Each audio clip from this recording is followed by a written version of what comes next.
Вы сегодня на брифинге находитесь, где хотелось бы озвучить о том, что осталось 3-4 дня для того, чтобы мы провели повторное голосование по выборам президента Республики Абхазия.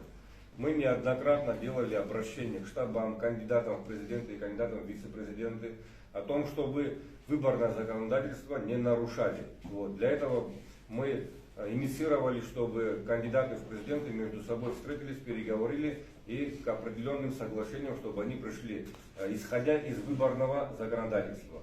Сегодня могу вас заверить в том, что члены Центральной избирательной комиссии единогласны в том, что мы свои компетенции, то, что входит в полномочия Центральной комиссии, мы их выполняем и будем выполнять.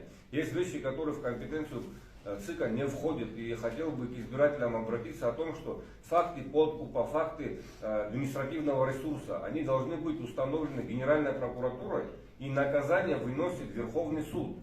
Мы не компетентные органы, которые могут наказать того или иного кандидата. Мы можем призывать стороны для того, чтобы они придерживались тех законодательных норм выборного характера, которые прописаны в законе. Что касается работы окружных участковых комиссий, мы однозначно там, где есть обращения по работе, по их работе, мы будем реагировать. Мы уже реагируем, и я надеюсь на то, что те люди, которые работают в окружных комиссиях, в участковых, они тоже с пониманием будут относиться, потому что это люди, которые на общественных началах работают.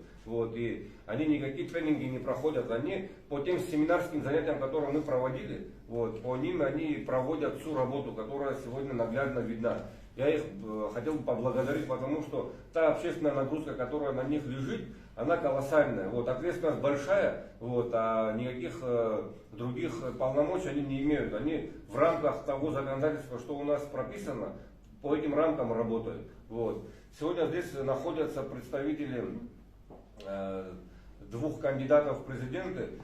Есть в законе прописаны члены ЦИК с правом совещательного голоса. Все заседания, все наши мероприятия, которые мы проводим здесь, в присутствии этих двух уважаемых наших коллег. Здесь находится Юрий Зухба от кандидата Бадри Гумба и Гарри Кокай от кандидата Адгура Арзумба. Что касается того, что мы призываем в очередной раз, чтобы та неделя предвыборная, которая осталась, чтобы она проходила в рамках выборного законодательства, чтобы мы могли помочь нашим избирателям сделать так, чтобы их волеизъявление было беспристрастным, равным и свободным. Мы призываем всех к этому. И поэтому сегодня, когда мы обсуждали те вопросы, которые